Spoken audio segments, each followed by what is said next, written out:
The time has come, if it already hasn't, when Australians must begin questioning what's happening around them, because to fail to will inevitably lead to catastrophic outcomes. Remaining oblivious, or worse, actually accepting the current state of affairs, will be to unwittingly facilitate the social and economic collapse of Australia.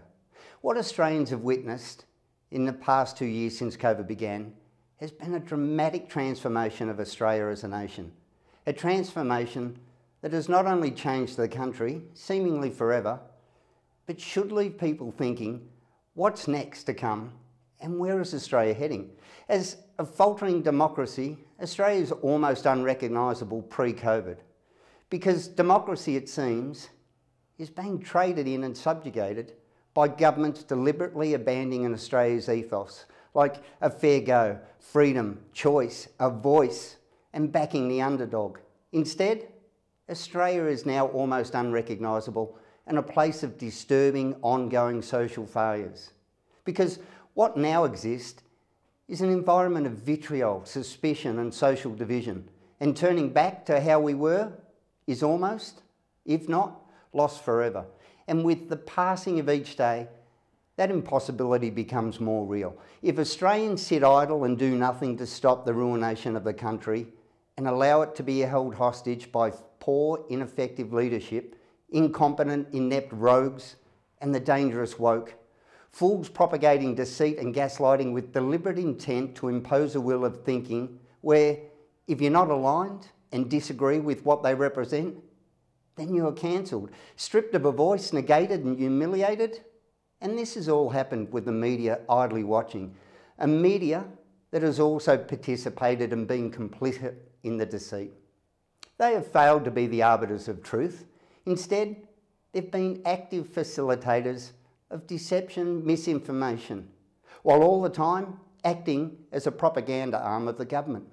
And along with the lies propagated, the media have supported extreme incompetence and failure by the government. The Andrews and Morrison governments have consistently lied, and the media have done nothing but pander.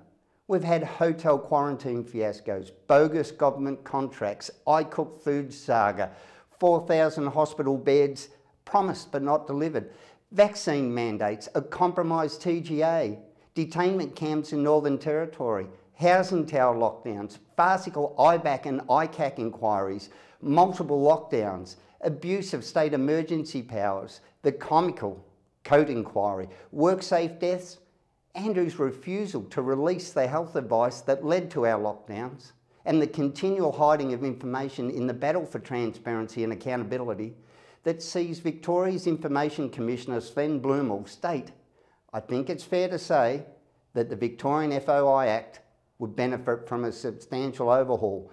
The Jenkins report into the toxic, frightening atmosphere of our country's highest office. Politicisation of Victoria Police, branch stacking, red shirts, Belt and Road Initiative, East-West link contracts torn up, and the list goes on and on. Now, Australia's been compromised in ways that are unimaginable. The question now is what can be done to stop the country from being hijacked by the dangerous, factional, partisan, self-serving interests. The Informer believes there is much that can be done to rescue Australia. However, to do that, it must begin holding government to account, and the media must cease being a propaganda arm of that government. It must start reporting and not spinning. Australians must be able to make informed decisions based on truth and objectivity without blind allegiance based on misguided partisan loyalty. Being wedded to a party and not being able to scrutinise, criticise or condemn actions or behaviour manifests in a dangerous cult. It seems Australians are judging politicians on their intentions rather than their outcomes. And that creates an environment where incompetence and ineptitude fester like bacteria in a petri dish.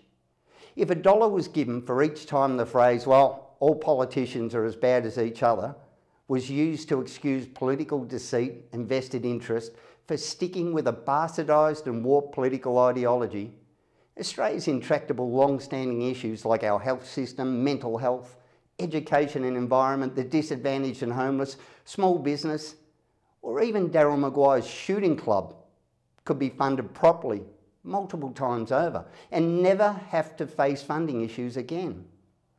The time has come for Australians to ask questions and dismantle political ideology that fails every Australian regardless. 2022, with state and federal elections happening, should be the year Australians ask themselves, if not now, when?